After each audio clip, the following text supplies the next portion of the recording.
Hold on just a second, I gotta get my slides up. There we go.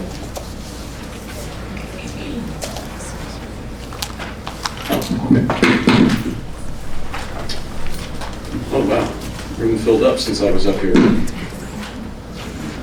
So this morning I'm going to talk about obesity. After I speak, Dr. Wang is going to talk about diabetes, and then we're going to have a brief break. So you're close to getting your legs stretched. So of course I don't have any relevant financial problems, and my discussion points, basically we're going to talk about obesity and its complexity. I do like to talk about history. For those of you who know me, I'm kind of a history buff, so I like to look back in time and kind of decide, why we are so concerned about this particular process and how was it evaluated and treated in the past. We're going to talk about treatment recommendations, and you'll notice some pretty old years, 2001, 2012. They just haven't really changed over the past several years. And then we'll talk a little bit about the COACH program, the Center for Obesity and its Consequences in Health, which moved from Dallas when I came up here 5 years ago, and we reinvigorated the weight management program up here in Little Rock.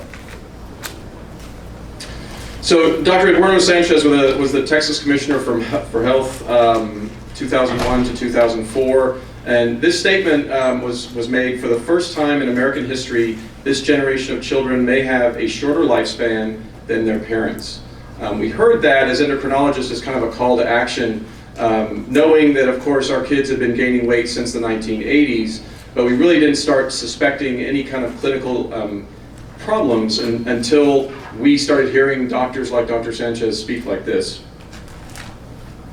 So over 1 billion people, adults and children worldwide, have a body mass index of greater than 30. Arkansas Children's last year I think was number 7 in obesity, but this year, at least 2019, not 2020, 2019 we are number 3.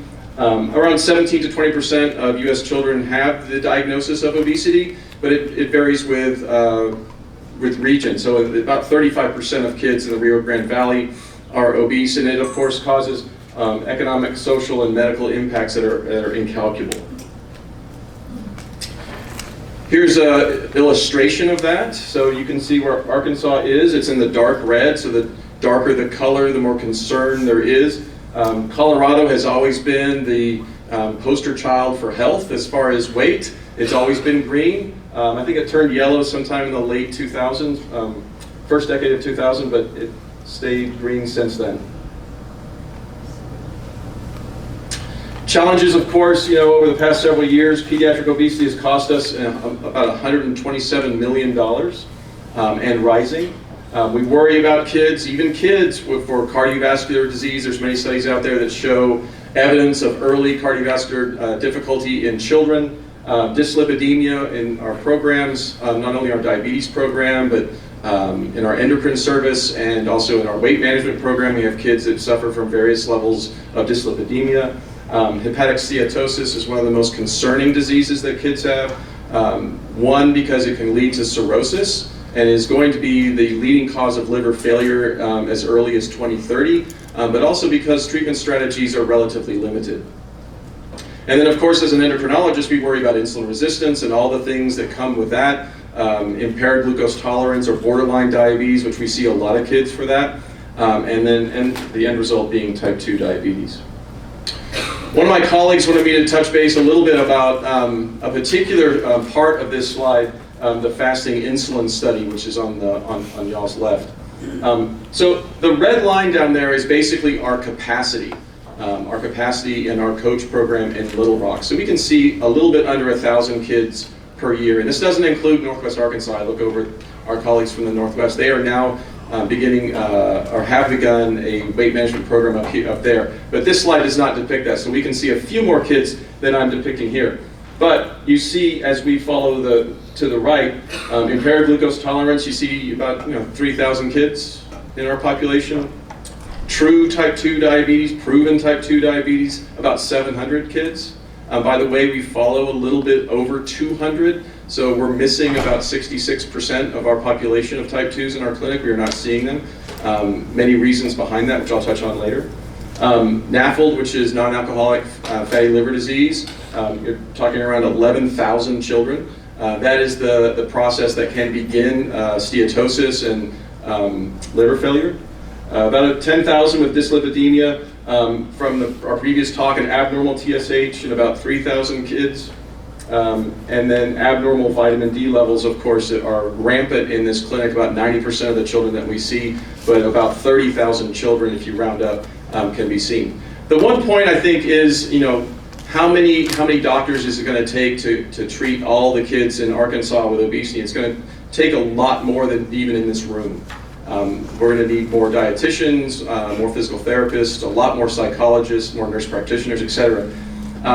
But one thing I also wanted to point out is the insulin level, the fasting insulin level. Recently, there has been a recommendation to stop measuring it, because really clinically, you can tell that a child's insulin level is going to be high, a fasting insulin level is going to be high, based on the fact that they are overweight or obese, and they have acanthosis anywhere on their body. If you see that, then you really don't need to see the fasting insulin level. You do need to look at blood sugar and hemoglobin A1C and cholesterol values and liver functions. Of course, thyroid studies are also not really recommended, but you can look at them. But in any case, a fasting insulin level is no longer recommended. And here is a slide that depicts what we've been seeing, another illustration of a concern of the growing effect of obesity on our children. So in 2015, when I started working here, we started looking at how many kids are we diagnosing with type 1 and type 2, and then something called steroid-induced diabetes. So back then it was about 19% had type 2 diabetes, and the rest of them, around 81%, had type 1. And as you see, as we move across the slide, 2018 and 2019, the rates, the prevalence of type 2 diabetes has significantly gone up, and is now, based on all the numbers that came back in January for the entirety of 2019, we saw almost 30% of our new onset cases with diabetes. Now you might think to yourself, hey, well that's just because you're looking harder, and that's true, but we are also seeing a higher number of children with diabetes, so there is a piece to the idea that more and more children are developing this disease as time goes on. So one of the challenges is spread of information. There's a lot of positive and negative information out there about physical health and diet, exercise, medications, and it's not always clear to our families and our patients which route to go, and it's certainly not clear for y'all or for us.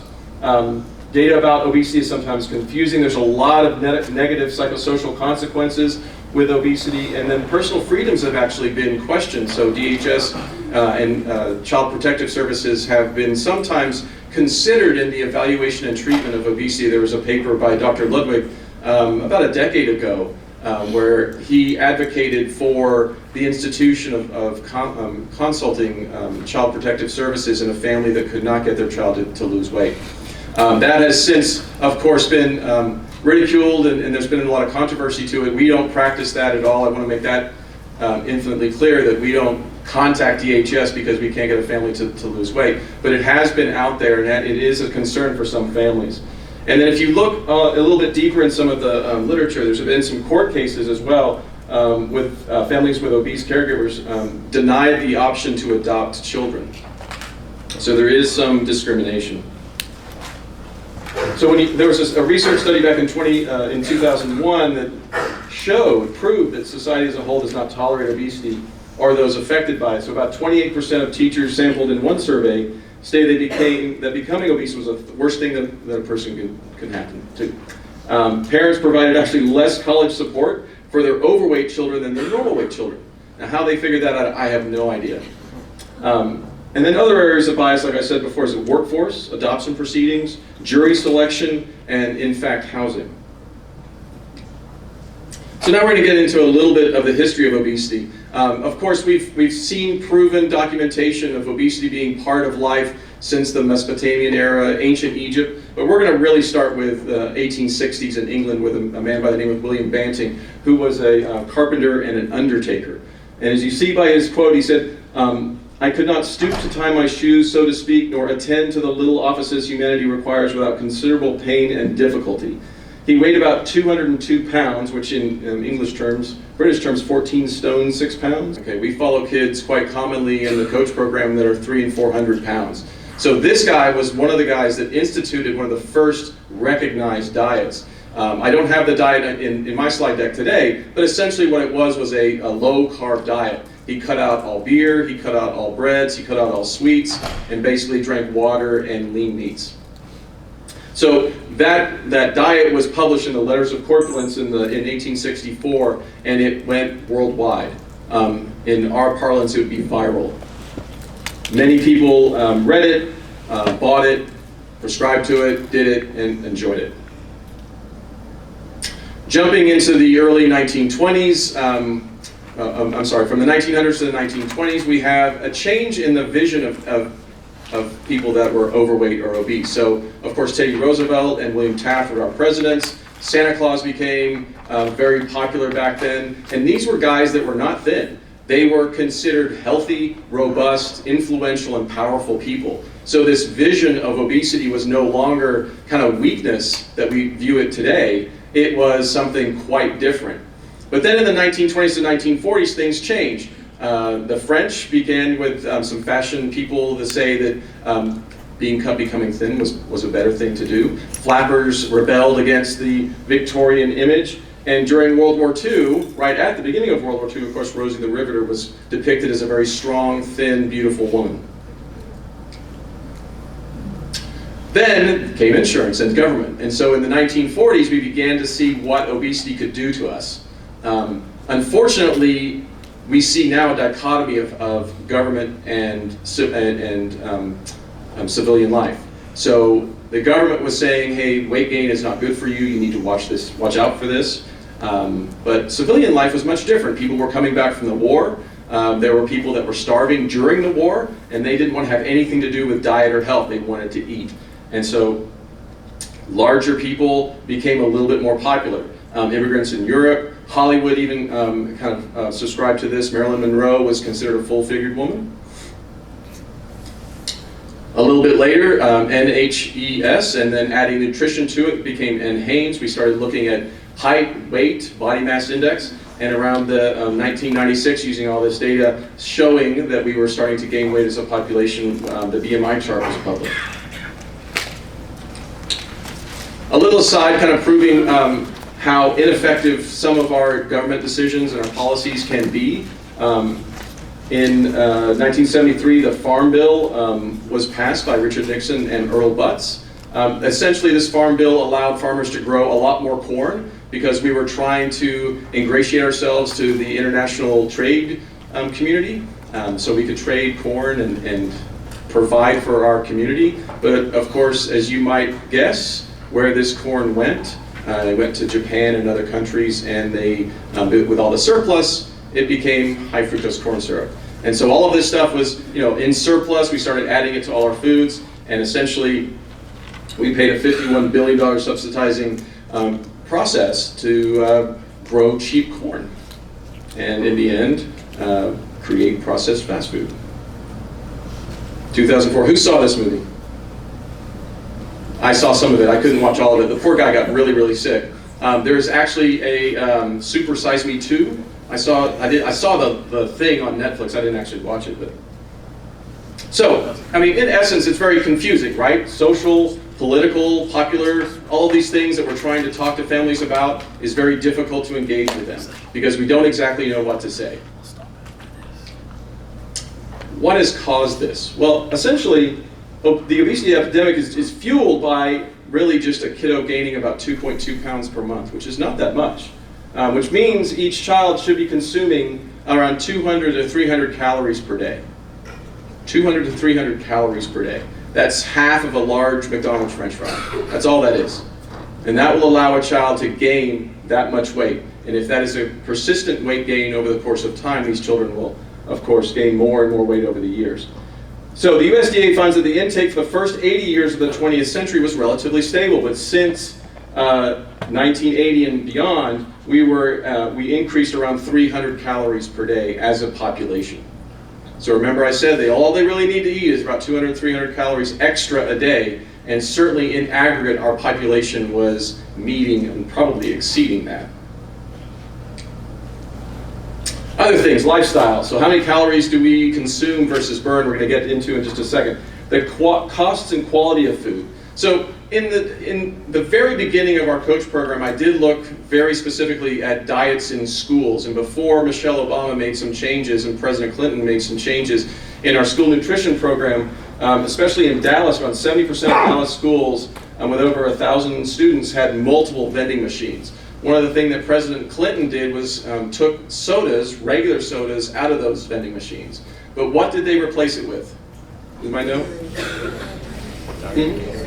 Sports drinks, right. So how is that any better? It really isn't, right? So you took one carbonated sugary beverage and replaced it with a sugary beverage with salt in it. So yeah, we didn't really make much headway. Portion sizes, energy density of food is really interesting, and then of course fast food and genetics. So we'll talk about all of those things. This is a busy slide, guys, I know, but it's in your packet. And so when we look at how many calories do we need and how many calories do we actually burn, it is an interesting conversation to engage in with our families. Okay, so when we look at, let's just take 11 to 14-year-old males. Okay, these guys can pack away the calories. They really can. They can eat constantly. But really all they need to eat is around 2,200 to 2,800 calories per day, period. That's all they really need. But they probably eat in excess of 3,000 or 4,000 calories per day. If you look over at how we burn calories, so let's see, letting your dog out the back door burns 2 calories. Walking the dog for 30 minutes, about 125 calories. Giving this lecture is about 70 calories, okay? So if I decided to eat one of those Danishes out there, or I stopped at McDonald's and got me a big McDonald's French fry, that's 600 calories. I just burned 70. So yeah, that's probably not a real good balance of what I'm going to do with my day. Here are some other popular foods that I like to kind of pick on a little bit. A Burger King Whopper, 670 calories. A Krispy Kreme donut, 190 to 240 calories. I am ashamed to say that one of my friends, when we lived in North Carolina, he didn't have Krispy Kreme because he came from Texas. So we stopped at Krispy Kreme, we bought 2 dozen of these Krispy Kreme donuts. My friend finished a dozen Krispy Kreme donuts by the time we left that establishment and got to my house, which is about 30 minutes away. All of them. They're hard to resist. So portion sizes have in fact increased over the past 40 years. So, you know, if we look at the 1950s, Burger King burger was about 2.8 ounces, 202 calories. It's now in the 2000s, 4.3 ounces and 310 calories. I get very frustrated at the popular advertising on, you know, when you're watching your TV and, you know, McDonald's comes up with, hey, we've got this, you know, brand new burger. It's 3 patties, 14 pieces of cheese, some bacon, a little bit of chili, and then some other sauce that's on it. And they're just really, really excited about that. But I am not, and neither are the people that really work with our program, because it's hard to tell kids not to eat those things. Movie popcorn's another interesting one. 3 cups back in the 1950s, so 174 calories, but now in 2000s it's around 21 cups with a refill, and so you can get about 1,700 calories if you guys are watching the movie. So, energy density, we've increased it by dehydration and adding fat. Fat, of course, is what adds flavor. Eating out, fast food restaurants account for about 74% of meals eaten away from home. There's now 1 restaurant per 1,000 people in the United States, and Big Mac supersized meals are on 1,300 calories. Those require 3.5 hours of really good working or jogging to burn. So something to kind of engage with your patients in sometimes is, you know, how do you balance that in your day? French fries are now the most commonly consumed vegetable, 3 servings per person per week. 1 in 4 Americans visit a fast food restaurant every day, and McDonald's enjoys 46 million visits daily, which is absolutely incredible. One of the things when I'm talking to my families and my kids in clinic, I always ask them for snacks to eat vegetables. I didn't think when I was going to start this that I had to kind of qualify that by saying not potatoes and not corn, because snacks, a potato is a vegetable, and French fries would kind of qualify for that. So you have to say very specific things sometimes. Frequency, so interesting, not skipping meals is something that helps with body mass. By skipping breakfast, of course, there was a famous study that showed by skipping breakfast or lunch that you actually are at increased risk for weight gain. The makeup, so soda consumption and lack of fruit and vegetable consumption causes weight gain. Acidity, the acidity of our foods, of course, they're becoming more and more acidic with all the additives implicated in obesity. And then, of course, in Arkansas in particular, food insecurity. So if you look at how much food is being donated, that's great. We don't want to discourage that. But look at the quality of the food that these people are getting. And sometimes it is astounding. You know, they get sugar-filled cereal because that's all we have. They get tons and tons of chili. They get, you know, really unlean meat to eat. It's not a healthy, balanced diet. Genetics. So I'm going to go over this one real quick, guys. It's in your packet. I would recommend you, if you are at all interested in obesity, you take a look at this study in particular because it is very interesting. Essentially what they did is they took individuals from different decades beginning in the 1900s and followed them through to I think the 1960s and looked at how much weight gain they incurred over their lifetime. They looked at the rise and the slope and the actual amount. And so essentially what they found was that these people gained a similar pace of weight, but as they were born at later dates, they gained more weight. So it's not just genetics. I mean, genetics plays a huge part of that, and they controlled for as much of the genetics as they could. But it's the environment that was causing the rapid weight gain that we're seeing right now. So there are two things that we have to discuss when we're in clinic. One is the genetics, but it's also proven to be about environment, an issue that is very difficult to engage with our families in. Treatment. Hello. So essentially the AAP and Endocrine Society came out with their separate guidelines and recommendations, 2007 for AAP, 2008 for Endocrine Society. There really hasn't been much of a change. There have been other guidelines in bariatric surgery for the Endocrine Society, but not in nutrition. The American Diabetes Association has put out information on nutrition for individuals specifically with impaired glucose tolerance and type 2 diabetes and diabetes itself, and type 1 diabetes, but not for the general public. So essentially all these guys said was there were no macronutrient diets that they would ascribe themselves to. So low carb, low fat, really what they said is the best way to approach these kiddos is watching calories and making sure that their diets are balanced. So it's really controversial in diet. So you will probably have seen these children in your clinic. Some of them go on the military diet, some of them go on the Atkins diet, some of them go on the paleo diet. And we see those kids as well, and many of them have absolutely no idea what these diets are, or what they're supposed to do, or what the dangers are. Poor adherence and poor compliance is a significant issue. Side effects of some of the unbalanced diets is a considerable issue as well. There was actually a death in a young lady about 6 or 7 years ago on the Atkins diet because she was doing it all by herself, and she didn't receive the supplements that she was supposed to, so she died, I think, of hypokalemia. These kind of diets, if you do prescribe one of them, they do require constant supervision and constant encouragement. And some of them, especially the paleo diet, are exceedingly expensive. So remember, in Arkansas, it's hard to engage a family in doing something like the paleo diet or the South Beach diet or one of the meal replacement diets because these things are long-term and they are very, very expensive. This slide is just depicting the difference between low-fat, average protein, high carb, low fat, high protein, average carb, high fat, average protein, average carb, and of course the last one is low carb. Essentially the big piece of this is none of them are any different. Okay? And adherence, not achieved in any of them. They're very difficult to get kids to stay on for the long term. The Atkins diet, one of the studies in the Atkins diet shows a very pretty when they compared it to just like an average diet, you see this rapid decline in weight in children that are following the Atkins diet or a low-carb diet. But after about 6 months, that weight gain starts to return, and the slopes of the two diets meet around the age, around 1 year after they started their diet. So all that work and all that expense and all that difficulty with the Atkins diet really doesn't pan out to be very, very fruitful.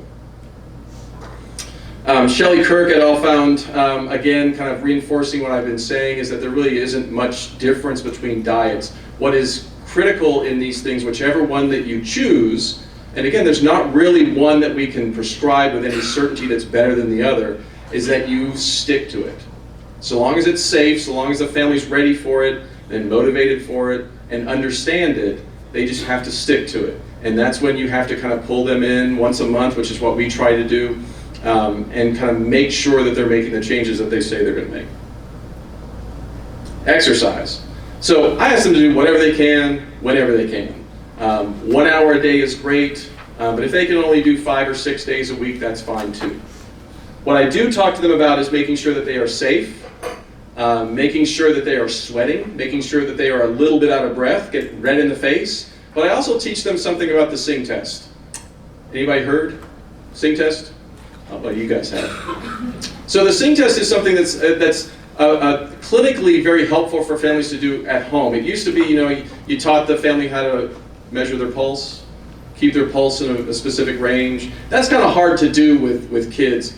So what I tell them to do is, exercise for 10 minutes, do what you're going to do. You're playing basketball, you're jogging, you're walking your dog, whatever you're doing. After about 10 minutes, stop and try to say a sentence. Okay? If you're able to say that sentence, but you're a little bit out of breath, that's where I want you. Okay? If you cannot speak because you're so out of breath and you're about to pass out, no, that's not where I want you. That's too much. You need to slow down. Okay? But if you can sing that sentence, then you are not participating in good, moderate physical activity. You need to step up a bit. I ask them to do that after about 10 minutes because I don't want them to walk for 30 minutes and then do it and then find out they have to start everything all over again. Right? So I always ask them to do it kind of right after they began, when they've had a little bit of activity going. Medications, real quick, there aren't any.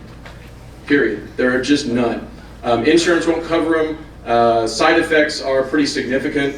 The FDA requires when you do start a medication in a person who is 18 or over, you have to have documentation of effect after about 6 weeks. So there's a lot of logistics and expense. Okay? None of them are approved for kids other than metformin. So sometimes we use metformin. We try to keep metformin primarily for kids with either impaired glucose tolerance or blood sugar problems or frank type 2 diabetes. We also use it in kids with polycystic ovarian syndrome, and it works pretty well. But we don't use it solely to get kids to lose weight. And the reason behind that is if we did that, guys, we would be prescribing metformin to every kid we saw. And it's a safe drug, don't get me wrong, but it's not always that well tolerated, and it doesn't really provide a good enough weight loss. Not good enough to kind of blanket treat somebody. And then Orlistat. And Orlistat, I haven't seen it in the stores for some time. You can probably find it still on Amazon or eBay. Kids don't like it because it causes kind of a greasy stool and foul-smelling discharge. So, getting kids, what it does basically is it makes sure they don't eat any fat. If you eat any fat, you're going to have a foul-smelling discharge. And so most kids take it for a week or two and then they just stop it. Bariatric surgery, we do have the gastric sleeve program. Sid Dassinger does our gastric sleeves. We have had some good results with them. We've had about 6 kids go through our program in the last couple of years. The unfortunate thing is that many of these kids kind of fall off the face of the earth after their surgery. We follow now probably as long as a couple of years, maybe about 30% of them. The rest of them kind of are off.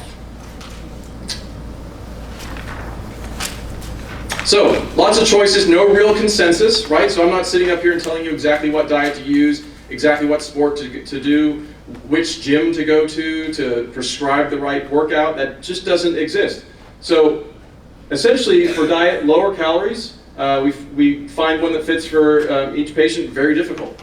We have to define each diet with each patient, so you have to kind of fit it per patient. Calorie restriction seems to be the thing to focus on for now. We like to reduce refined carbohydrates. We like to increase fiber.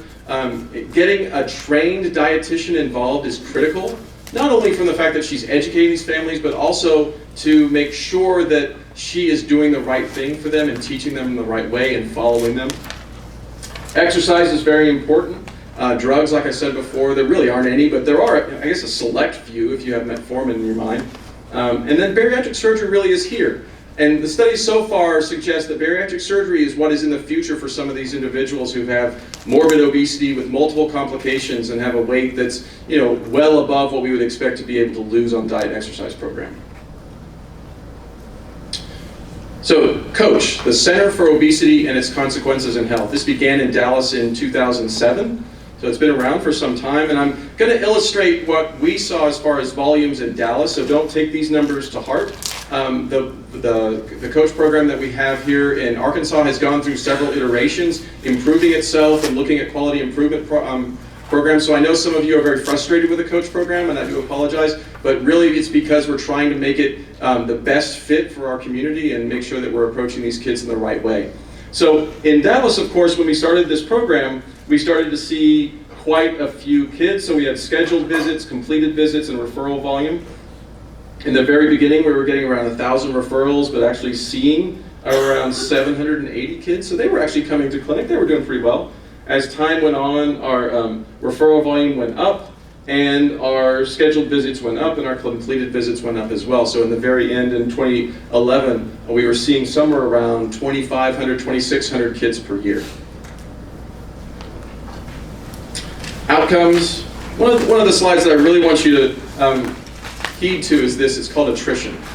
So you guys send us, let's say, 10 patients in a year. That's not the right number. Don't believe me there. 10 patients in a year.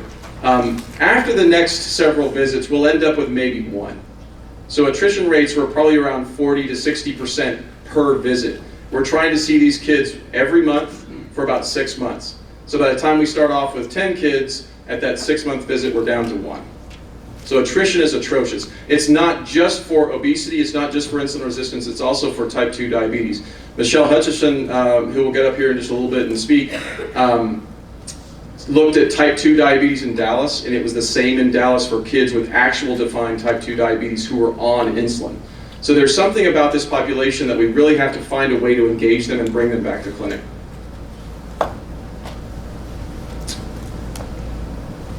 So, this is another slide. This is a slide that depicts the diagnosis of children the ages of 5 to 17 in the COACH program. Okay, so when I was training, when I was becoming a doctor, the actual diagnosis of a child with type 2 diabetes was something that they would stop clinic for and pull all the medical students into and say, hey, this is a rare kid, this kid has type 2 diabetes. Nowadays, we do it almost every week. No, we do it every week. Okay, so in our COACH program in 2013,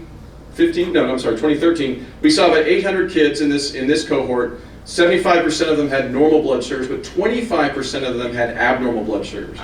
Higher than normal fasting blood sugars, impaired glucose tolerance, borderline diabetes, and 5% of them actually had true type 2 diabetes. And you may think to yourself, okay, so the 5 to 17, most of these kids were 16 and 17 years old. No. The youngest kid that we have in that piece, that little block, is a 5-year-old girl. 5 years old. Outcomes for the COACH that are good. Body mass, the BMI Z-scores or BMI levels start to go down. Exercise and diet. Hemoglobin A1Cs in kids that are at risk for diabetes. You see that's not a huge change from 5.7 to 5.5, but a statistical change with improvements in weight.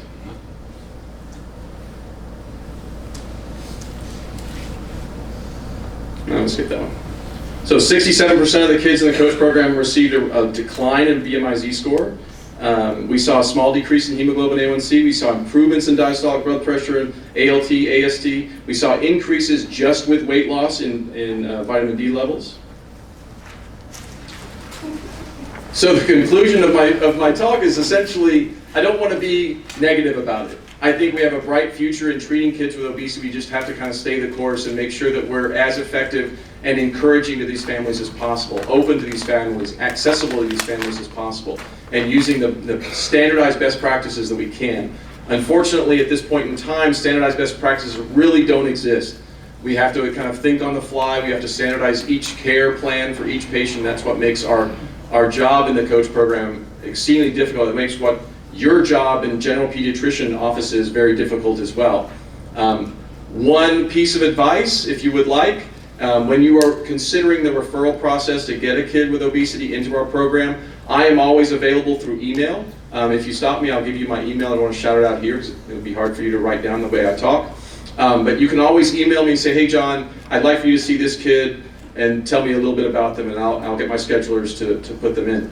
But also consider the family themselves. So is this a family that is motivated? Is this a family that's ready to take on the challenge of lifestyle changes? And that's something that you should impart in your referral packet. Discuss motivation, discuss are they ready to do this? And yes, they are. It really is a very important and helpful piece. Because if they say they are in your office, likely they will say they are in our office too. But there's also another opportunity. We want to see kids who you guys are concerned about. So if you have a concern and mom doesn't want to talk about weight loss, that's fine. Just tell us. So say, family's not interested in weight loss, interested in evaluation. Great. We go through a series of tests like I showed you here. We're happy to see them and happy to run those tests for them and discuss. With that, I'm going to introduce Annie Wang. I've known Annie for 20 years.